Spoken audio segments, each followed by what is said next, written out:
ഇത് നമ്മുടെ ബാച്ചിലേഴ്സിനും കൂടെ ഉപകാരപ്പെടുന്ന വീഡിയോ ആണ് കേട്ടോ. കാരണം ഇത് പെട്ടെന്ന് ഉണ്ടാക്കിയെടുക്കാൻ പറ്റിയിട്ടുള്ളൊരു സംഭവമാണ്.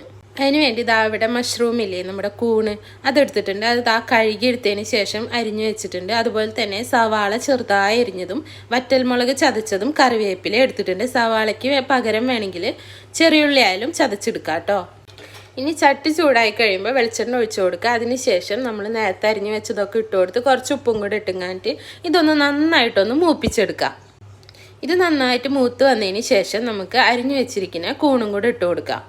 ഈ മഷ്റൂം ചൂടായി വരുമ്പോൾ അതിൽ നിന്ന് വെള്ളം ഇറങ്ങും. അതുകൊണ്ടാണ് ഇത് കട്ട് ചെയ്യുന്നതിലും മുന്നേ കഴുകിയെടുക്കാൻ പറഞ്ഞത്.